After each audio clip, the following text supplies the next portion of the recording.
Hi friends, welcome to my Christmas kitchen. இன்னைக்கு நம்ம Christmas kitchenல வாழைத்தண்டு கூட்டு எப்படி பண்றதுன்னு பார்க்கலாம். இப்போ வாழைத்தண்டு கூட்டு பண்றதுக்கு நான் அடுப்புல ஒரு pan வச்சாச்சு. இது கூட கொஞ்சமா தண்ணி சேர்த்துக்கோங்க. தண்ணி சேர்த்ததுக்கு அப்புறமா இப்போ நான் 50 கிராம் உலக்குல முக்கால் உலக்கு பாசிப்பருப்பு எடுத்துர்க்கேன். நீங்க வாழைத்தண்டு எவ்வளவோ அதுக்கு ஏத்த மாதிரி பாசிப்பருப்பு சேர்த்துக்கோங்க. இப்போ இத பவுல்ல மாத்திட்டு தண்ணி சேர்த்து இத ஒரு 2-3 டைம்ஸ் நல்லா வாஷ் பண்ணி எடுத்துக்கலாம். இந்த மாதிரி நல்லா வாஷ் பண்ணதுக்கு அப்புறமா பாருங்க இத நான் 3 டைம்ஸ் இப்போ வாஷ் பண்ணியாச்சு. இப்போ நாம இத காய வச்ச தண்ணியில சேர்த்துக்கலாம். எதுக்காக நம்ம தண்ணி காய வச்சிட்டு சேர்க்கறோம்னா நம்ம பருப்பு கொஞ்சம் சீக்கிரமாவே நமக்கு ரெடி ஆயிடும் அதுக்காக தான். இப்போ நாம இத சேர்த்துக்கலாம்.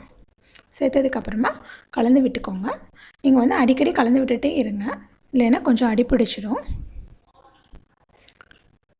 இது நல்லா கரஞ்சு நமக்கு வெந்து வர அளவுக்கு நமக்கு வேக வைக்கணும்.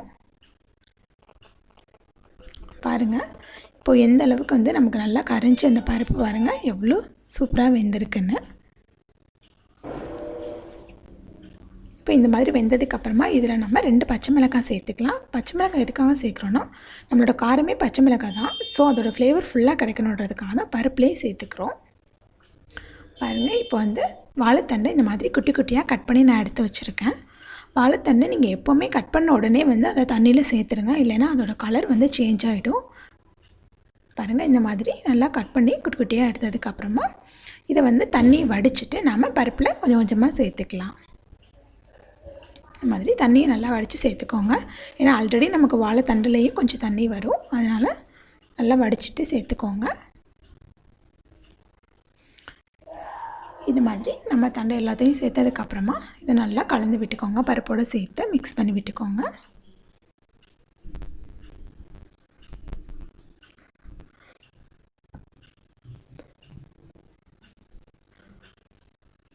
இந்த மாதிரி நல்லா mix பண்ணதுக்கு அப்புறமா இதல நான் ஒரு 1/2 டீஸ்பூன் உப்பு சேர்த்துக்கிறேன்.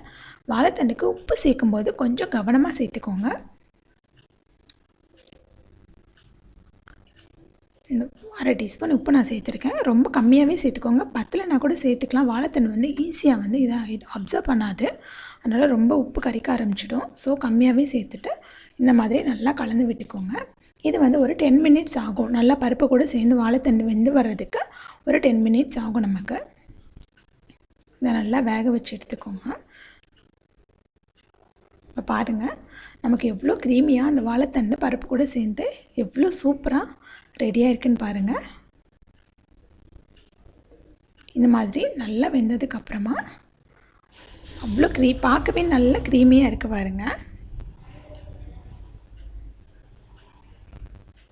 இப்போ நாம இந்த கூட்டை தாளிச்சு எடுத்துக்கலாம்.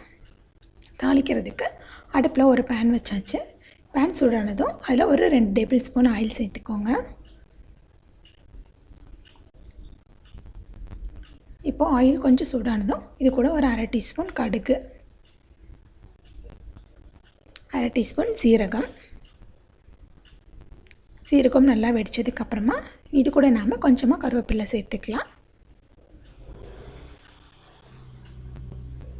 கருவேப்பிலை கொஞ்சமா சேர்த்தாச்சு. இது கூடவே நான் இன்னைக்கு ஒரு மீடியம் சைஸ் ஆனியன் எடுத்துர்க்கேன். பெரிய வெங்காயம் தான் எடுத்துர்க்கேன். இதையும் சேர்த்துக்கோங்க. உங்களுக்கு சின்ன வெங்காயம் வேணும்னாலும் நீங்க சேர்த்துக்கலாம்.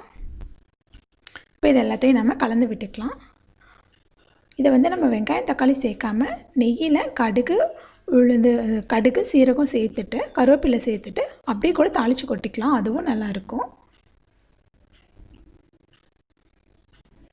பாருங்க வெங்காயம் இந்த மாதிரி வதங்கினதுக்கு அப்புறமா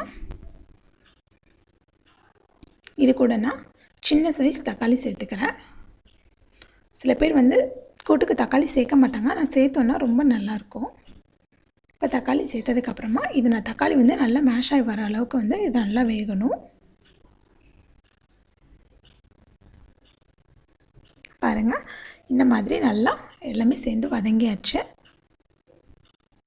இந்த மாதிரி வதங்கினதுக்கு அப்புறமா நாம பண்ணி வச்சிருக்க கூட்டை இதுல நாம சேர்த்துக்கலாம். சேர்த்துட்டு இது எல்லாத்தையும் நல்லா கலந்து விட்டுக்கோங்க. அவ்வளவுதான். இது ரொம்ப ரொம்ப ரொம்ப சூப்பரா இருக்கும். கண்டிப்பா நீங்க வீட்ல ட்ரை பண்ணி பாருங்க. வாழைத்தண்டுக்கு வந்து அவ்வளோ இதில் நிறைய நன்மைகள் இருக்குது நமக்கு. இது வந்து ஹார்ட் பேஷண்ட்ஸு, அப்புறம் கிட்னி பேஷண்ட்ஸு அவங்க எல்லாருமே அதிகமாக எடுத்துக்கலாம். சுகர் பேஷண்ட்ஸ் அவங்க எல்லாருக்குமே இது ரொம்ப நல்லது. முக்கியமாக வெயிட் லாஸ் பண்ணுறவங்க கண்டிப்பாக சேர்த்துக்கோங்க. இதில் அவ்வளோ நார்ச்சத்து இருக்குது. வெயிட் லாஸ்க்கு உங்களுக்கு ரொம்ப ரொம்ப ஹெல்ப் பண்ணும். பாருங்கள், நம்மளோட வாழைத்தண்டு கூட்டு எவ்வளோ க்ரீமியாக சூப்பராக ரெடியாக இருக்குன்னு.